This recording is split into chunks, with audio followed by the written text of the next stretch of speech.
एक ऐसी रिचुअल जिसके जरिए मरे हुए इंसानों को दुनिया में दोबारा लाया जा सकता है। लेकिन वो जो रिचुअल है वो काफी ज्यादा खतरनाक है, क्योंकि वो रिचुअल के आखिर में अपॉर्चुनिटी सिर्फ एक ही बार है। अगर वो रिचुअल गलत निकल जाती है तो उसके बाद दोबारा मौका नहीं मिलेगा। उस रिचुअल को करने के लिए 3 जनों की जरूरत पड़ती है, जैसे कि जो मरे हुए इंसान है उसके शरीर, और एक शैतान की आत्मा को कैद करने के लिए एक जिंदा इंसान की शरीर, और इसके बाद आखिरी वाला एक और इंसान की शरीर जिसके शरीर में मरे हुए इंसान की आत्मा को ट्रांसफर किया जाएगा। कहानी बहुत इंटेंस कहानी है, आप ध्यान लगा के सुनते रहिए। कहानी की नाम होती है ब्रिंग हर बैक।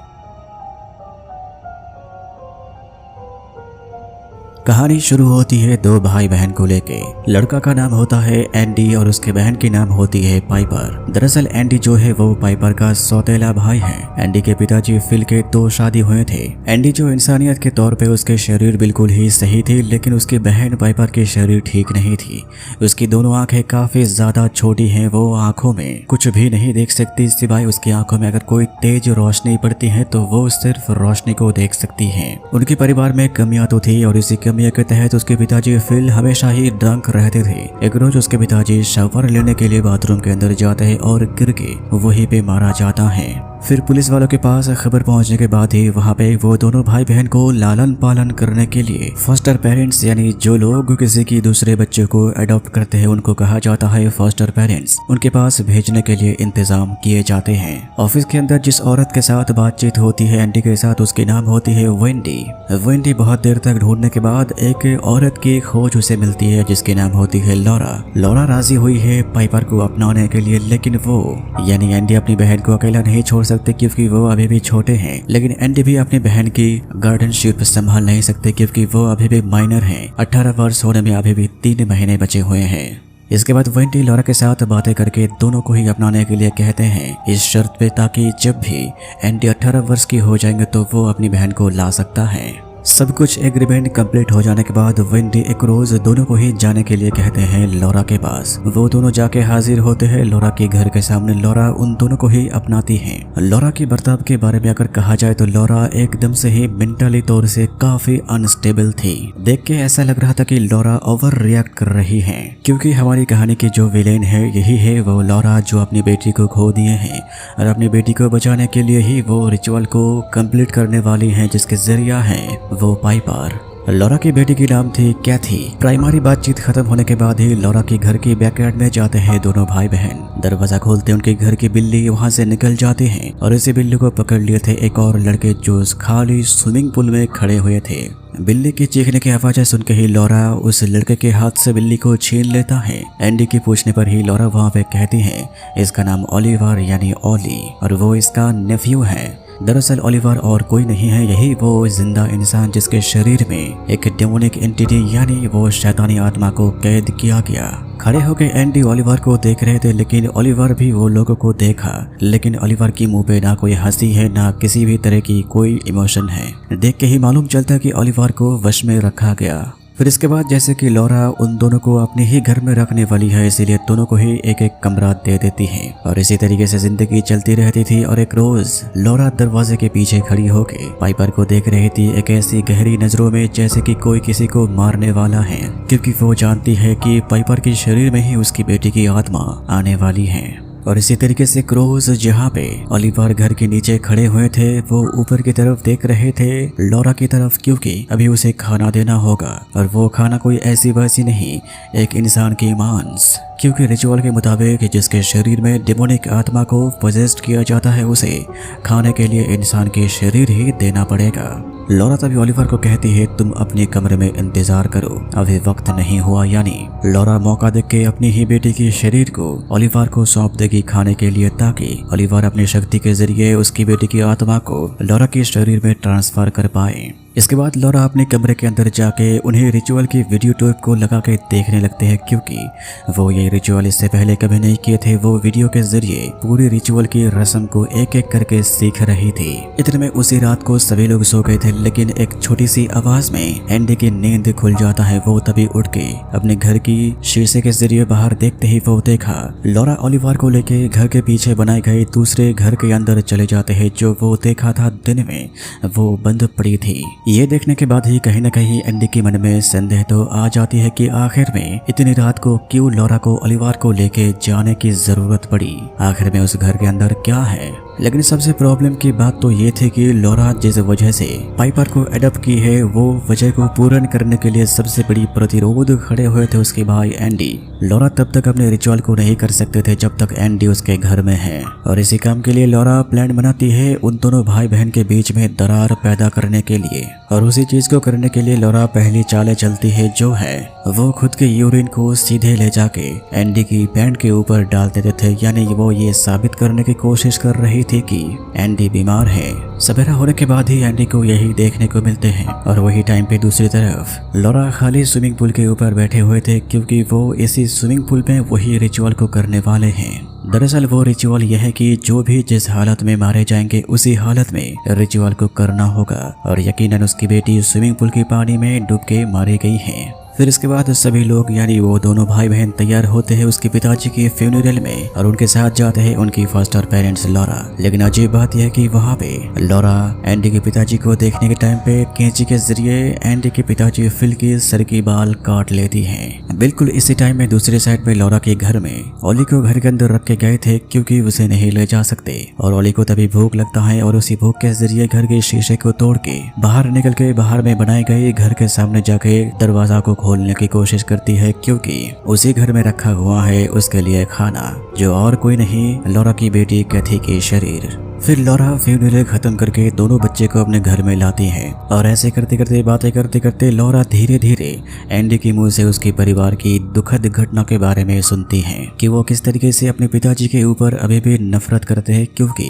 एक तो उसके पिताजी फिल दूसरी शादी कर लिए थे और उसके ऊपर उसे मारते थे छोटे मोटी गलती करने के लिए। फिर काफी देर तक बातचीत करने के बाद आखिर में सभी लोग सो जाते हैं लेकिन तभी भी लॉरा सोई नहीं थी। रात के एक दफा में जाके लॉरा अपने ही यूरिन को ले जाके एंडी की पैंट के ऊपर डाल देते हैं और उसकी मोबाइल को लेकर उसके मोबाइल में जितने भी छवि थी ओलिवर के सभी छवि को वो डिलीट कर दिए। और उसके बाद ही लॉरा ओलिवर को लेके बाथरूम में जाती है उसे नहलाने के लिए और उसी बाथरूम में लॉरा को पहली बार देखने को मिलते है उसी डेमन को जिस डेमन को वो ओलिवर को शरीर में कैद किए हैं। सवेरा होने के बाद एंडी को वही देखने को मिलते हैं कि वो अपनी पैंट में पेशाब कर दिए। पैंट को धोने के लिए एंडी तभी वॉशिंग मशीन घर के अंदर जाते हैं जहाँ पे लॉरा कपड़े धो रहे थे। पैंट को हाथ में लेने के बाद ही लॉरा को पता चलता है कि उसके अंदर यूरिन की बदबू आ रही थी। एंडी वहां से चले जाने के बाद ही वहीं पे मौजूद थी। पाइपर को लॉरा तभी कहती है तुम्हारे भाई के शरीर की तबीयत ठीक नहीं है।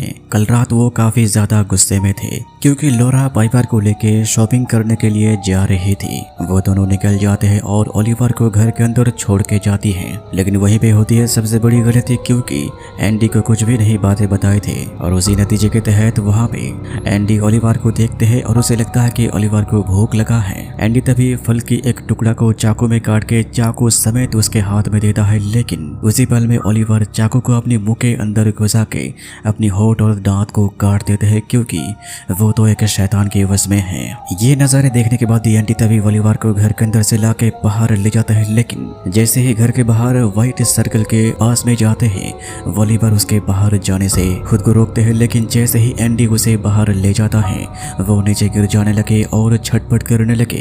कुछ देर छटपट करने के बाद वहाँ पे ओलिवर एंडी को कहता है मेरी मदद करो। एंडी ये सुन के चौंक जाते हैं क्योंकि इससे पहले वो ओलिवर के मुंह से एक शब्द भी नहीं सुने थे। और बिल्कुल उसी टाइम में लॉरा पाइपर के साथ वापस घर के अंदर चले आते हैं। ये नजारे देखने के बाद ही वो ओलिवर को अपने कमरे में ले जाके म्यूजिक की वॉल्यूम को बढ़ा के वही रिचुअल वाली वीडियो टेप को चला के उसके अनुसार ओलिवर की फोरहेड के ऊपर उंगली घुमाने के बाद ही ओलिवर दोबारा उसे शैतान के वश में चले जाते हैं यानी वो शैतान उसी व्हाइट सर्कल के अंदर ही रह सकता है। फिर ओलिवर जैसे ही उसी शैतान के कंट्रोल में चले जाते हैं और उसके बाद ही ओलिवर की मुंह में वही एंडी के पिताजी फिल की सर से कटे हुए बालों को मुंह के अंदर देता है। ओलिवर खा लेता है क्योंकि यही है रिचुअल की एक हिस्सा। सब कुछ कंप्लीट हो जाने के बाद एंडी तभी बाथरूम के अंदर जाता है नहाने के लिए। वो नहा रहे थे उसी टाइम पे बाथरूम के शीशे के पीछे उसे दिखा देते उसके पिताजी फिल खड़े हुए हैं और वहीं से उसके पिताजी उसे कहा तुम्हारी बहन को बारिश में भीगने मत देना, अगर वो भीगेगी तो वो मुसीबत में पड़ जाएगी। अपने पिताजी की साया को देखने के बाद ही वो जैसे ही बाहर निकल के बुलाने जाता है वो पैर स्लिप करके नीचे गिर के बेहोश हो गए। फिर एंडी को अस्पताल में भर्ती किया जाता है। लेकिन वही घर के अंदर लॉरा दिन गिन रही थी कि कब वो दिन आएगी जब एंडी उन्हें दोनों को छोड़ के चले जाएंगे और वहीं पे लॉरा अपने मुताबिक काम कर पाएंगे। फिर एक रोज लॉरा मिलने जाती है एंडी के साथ और वहाँ पे जाने के बाद काफी देर तक बातचीत होती है। एंडी वहाँ पे ये भी बातें बताते हैं कि वो अपने पिताजी की साई को देखे हैं। ये भी बातें बता देते हैं कि उसके पिताजी किस तरीके से मारे गए थे। ये भी बातें कि उसके पिताजी उसे कहा है कि उसकी बहन पाइपर को बारिश में ना ले जाने के लिए, लेकिन घर में जाने के बाद लॉरा पहले काम वही करती है। बारिश हो रही थी और पाइपर को लेके बारिश में निकल पड़ती है, लेकिन पाइपर की कुछ नहीं होती क्योंकि उसके पिताजी जो बातें कहे थे उसके मतलब ये नहीं था उसकी बहन को अकेला ना छोड़ने के लिए कहे थे। और बिल्कुल इसी तरीके से लॉरा पाइपर के साथ खेलते घूमते उसे प्यार करते हुए आखिर में एक रोज पूछ ही लेती है, क्या तुम तुम्हारी भाई की 3 महीने के बाद उसके साथ चले जाओगे या मेरे साथ ही रहोगे? पाइपर पूरी तरीके से एक औरत के प्यार में डूब गई थी जो उसे एक माँ की तरह ही प्यार करती थी। इसके बाद लॉरा पाइपर को ले जाती है घर के बाहर स्टोर रूम में, जहाँ में फ्रीजर में उसकी बेटी कैथी के शरीर को रखा गया। काफी दिन बीत गए थे ये सब करते हुए, लेकिन लॉरा अपने काम नहीं कर पा रही थी। वो एक रोज ओलिवर को लेकर अपने ही घर में बैठे टीवी में रिचुअल की कैसेट को देख रही थी और ओलिवर को भी ज्यादा देर तक कंट्रोल नहीं किए जा सकते क्योंकि उस शैतान को इंसान की मांस चाहिए थी। लेकिन लॉरा अपने बेटी की मांस को ऐसे ही नहीं दे सकती क्योंकि वो काम करेगी तभी जब वो पाइपर को रिचुअल के लिए तैयार कर लेगी, क्योंकि अपॉर्चुनिटी सिर्फ एक ही बार है और उसी काम को करने के लिए एंडी को इस घर से भगाना होगा। और उसी रात को एंडी के घर में जाके उसकी परफ्यूम को उसके शरीर में लगा के काफी देर तक पाइपर के रूम में खड़े रहे ताकि वो गंध पूरे घर में फैल जाए। आखिर में लॉरा पाइपर की मुंह पे ऊपर मार के घर से निकल जाती है। फिर सवेरा होने के बाद जैसे ही एंडी अपनी बहन को देखने जाती है तो वो देखा किसी ने उसकी बहन की मुंह पे ऊपर मार के चले गए। इस घर में 2 जने के अलावा और कोई नहीं रहते। लॉरा कहे कि मैं तुम्हारे कमरे में नहीं गई थी, कहीं एंडी तुम तो नहीं गए थे? ये सुन के एंडी भी ना कहता है, लेकिन वहीं पे पाइपर कहा कि मैं मेरे कमरे में तुम्हारी परफ्यूम की गंध सूंघी थी। पाइपर के मुंह से यह सुनते ही वहीं पे लॉरा एंडी के ऊपर दोष छिपाने लगते हैं। तुम्ही ने यह काम किया जैसे तुम्हारे पिताजी तुम्हें मारते थे और उसी के बदला लेने के लिए तुम तुम्हारी बहन को मार रहे हो। क्योंकि पाइपर को मालूम नहीं थी कि उसके पिताजी उसके भाई एंडी को मारते थे और अचानक में ये बातें सुन के कहीं न कहीं पाइपर भी यकीन कर लेती है कि उसके भाई ने उसके ऊपर आक्रमण किए बदला लेने के लिए। फिर इसी तरीके की बातें चलती रहती और माहौल वहीं पे काफी ज्यादा खराब हो जाती है और उसी माहौल की फायदा उठाते हुए वहीं पे लॉरा एंडी के साथ झगड़ने के वक्त में उसके मोबाइल लेके दूर फेंक के तोड़ देता है और उसी गुस्से में एंडी तभी लॉरा के ऊपर हाथ उठाने वाले थे, लेकिन वो दीवार में कील मार दिए। ये सभी नजारे वहीं पे खड़े होकर पाइपर सुन रही थी क्योंकि वो देख नहीं सकती। पाइपर के मन में ये आ गया था कि उसके भाई उसे मारना चाहता है। लॉरा की ये हरकत देखने के बाद ही एंडी सोचता है उसके बहन को लेकर निकल जाएगा, लेकिन पाइपर वहाँ पे कहती है कि मैं इन्हीं के साथ रहूंगी। फिर इसके बाद एंडी वहाँ से निकल के सीधे हाजिर होती है चाइल्ड एडॉप्शन ऑफिस में, जहाँ पे उसे देखने को मिलते हैं दीवार में एक पोस्टर को टंगाए गए एक बच्चे की छवि को देख के लिखा है मिसिंग, जो देखने में बिल्कुल ओलिवर के जैसे ही है, सिर्फ यहाँ पे बड़े बड़े बाल हैं और ओलिवर टकला है, यानी लॉरा ने ही ओलिवर को किडनैप करी। फिर इसके बाद वेंडी जब वहाँ पे आती है उसके सामने जाके एंडी सभी बातें बताती है और एक एक करके समझाने की कोशिश करने लगते हैं। लेकिन वही टाइम पे दूसरे साइड में लॉरा के घर के अंदर ओलिवर पूरी तरीके से पागल हो गए थे, यानी वो शैतान। ओलिवर के शरीर के अंदर से वो शैतान घर की सभी चीजों को दूर फेंकने लगते हैं क्योंकि उसे इंसानी मांस चाहिए थी।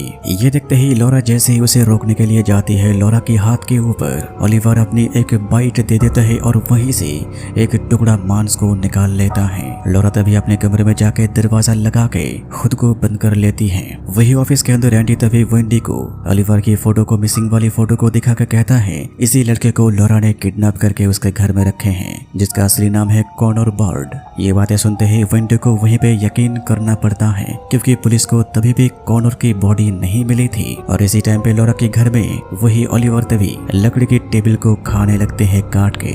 उसकी आंखें लाल हो चुके हैं, वो पूरी तरीके से एक हैवान में धीरे धीरे तब्दील हो रहे थे। फिर इसके बाद लॉरा अपने घर के अंदर से निकलती है। तब तक बारिश शुरू हो गई थी। वो देखिए घर के बाहर बारिश में ओलिवर भीग रहे थे। लॉरा ओलिवर को लेके वही स्टोर रूम के अंदर जाते हैं जहाँ में उसकी बेटी के शरीर रखी हुई है, क्योंकि फिलहाल वो ओलिवर को उसकी ही बेटी के शरीर देगी खाने के लिए। दूसरे साइड में एंडी तभी वेंडी के साथ गाड़ी में आ रहे थे लॉरा के घर की तरफ उसे दिखाने के लिए, और उसी की मोबाइल में मैसेज भेज देती है लॉरा की मोबाइल में कि मैं तुम्हें कभी मारना नहीं चाहती वगैरह वगैरह। लेकिन वही मैसेज लॉरा सुन लेती है और वो ये जान जाती है कि फिलहाल एंडी वेंडी को लेके उसके घर में आ रहे हैं। तुरंत ही लॉरा तभी अपने घर में बिखरी पड़ी सभी सामानों को इकट्ठा करते और घर को पूरी तरीके से साफ कर दिए। और बिल्कुल उसी टाइम में लॉरा पाइपर को भेज दिए थे एक स्कूल में जहां वो खेल रही थी, जो ब्लाइंड लोगों के स्कूल है, क्योंकि आखिरकार लॉरा उसके ही शरीर में अपनी बेटी की आत्मा को लाने वाली है। बारिश लगातार गिर रही थी और उसी टाइम में वेंडी और एंडी घर के सामने हाजिर होते हैं। एंडी को गाड़ी में रख के वेंडी घर के अंदर जाती है। लॉरा पहले से ही जानती थी वेंडी को लेके पूरे ही घर को घुमाते हैं, लेकिन उसी टाइम में एंडी गाड़ी से निकल के सीधे जाके हाजिर होती है घर के बाहर वही स्टोर रूम के सामने। ताला को तोड़ के घर के अंदर जाते ही वो देखा ओलिवर कैथी के शरीर को खा रहे थे। पूरी बातचीत खत्म होने के बाद जब भी वेंडी वहां से निकलने वाले होते हैं वो देखती है लॉरा के हाथ के अंदर से खून निकल रहे थे, क्योंकि वही पे ओलिवर ने काट लिए थे। वेंडी को खून देखने को मिलती है और उसी टाइम में घर के बाहर से एंडी की चीखों की आवाजें उसे कुछ दिखाने के लिए कह रहे थे। वेंडी वहीं पे समझ जाती है कि लॉरा कुछ न कुछ तो किए हैं। फिर वेंडी घर से बाहर निकल के एंडी के साथ जा रहे थे, लेकिन उसी टाइम में लॉरा गाड़ी को वन करके फुल स्पीड में आके दोनों को धक्के मार के मार दिए। उन दोनों को मारने के बाद लॉरा को मौका मिल जाता है, वो तुरंत ही स्कूल में जाके पाइपर को लेके आती है। लेकिन उसी टाइम में घर के अंदर आने के बाद ही पाइपर को सुनने को मिलते हैं उसके भाई एंडी की आवाजें। उसी आवाज के पीछे करते हुए एक ऐसी कमरे के अंदर जाके हाजिर होती है जहाँ में ओलिवर खड़े हुए थे। फिर लॉरा आके वहां से पाइपर को ले जाते हैं, लेकिन पाइपर सवाल करती है उस घर में मैंने मेरी भाई की आवाजें सुनी थी। लॉरा कहती है उस कमरे में ओलिवर खड़े हुए थे, क्योंकि पाइपर ने उसके भाई एंडी की आवाजें सुनी थी, इसलिए उसके मन में डाउट आ जाता है और वो उसी टाइम पे जोर से दौड़ते हुए एक दूसरे कमरे के अंदर जाके पहुंच जाते हैं। दरवाजे को लगा के जैसे ही वो नीचे बैठते हैं एक इंसान के शरीर के ऊपर उसके हाथ पड़ती है। धीरे धीरे देखते हुए मुंह के अंदर हाथ डालते ही वो देखा उसके भाई एंडी मुंह पे ब्रेसेस पहनते थे और एंडी के शरीर जमीन के ऊपर पड़ी हुई, यानी वो मारा गया, उसके भाई मारा गया। लेकिन पाइपर के हाथ में और कोई चारा नहीं बचा था, वो फंस चुकी थी। इसके बाद वहीं पे लॉरा दरवाजा खोल के अंदर आती है। पाइपर के सवाल पे लॉरा वहाँ पे बता देती है उसकी मनोकामना के बारे में। वो उसे पानी के अंदर डुबो के अपनी ही बेटी को दुनिया में वापस लाएगी। ये बातें सुनने के बाद ही पाइपर वहाँ से भागने जाती है, लेकिन वो थी अंधी। पैर स्लिप करके नीचे गिर के बेहोश हो जाती है और उसी बेहोश पाइपर को लेके स्विमिंग पूल के पानी में उतर के लॉरा डुबोने लगी। और उसी स्विमिंग पूल के ऊपर बैठ के वो शैतान वाली ओलिवर शक्ति को प्रयोग कर रहे थे इस दुनिया में उसकी बेटी कैथी की आत्मा को लाने के लिए। लेकिन वहीं पे होती है गड़बड़। पाइपर की होश आने के बाद ही वो खुद को छुड़ा के पानी के ऊपर अपने मुंह को लाके लॉरा को मॉम कह के बुलाती है और यह कहने के बाद ही लॉरा के ध्यान भटक जाते हैं और वहीं पे रिचुअल पूरी तरीके से भंग हो गया, यानी वो रिचुअल और नहीं किया जा सकता। पाइपर खुद को छोड़ा के स्विमिंग पूल के ऊपर जाते हैं, लेकिन पीछे ओलिवर जाके उसे पकड़ते पाइपर उसके पेट में लात मार के इस घर को छोड़ के निकल के सीधे मेन रोड के ऊपर चली जाती है। और उसी टाइम पे ओलिवर के शरीर में जो शैतान थी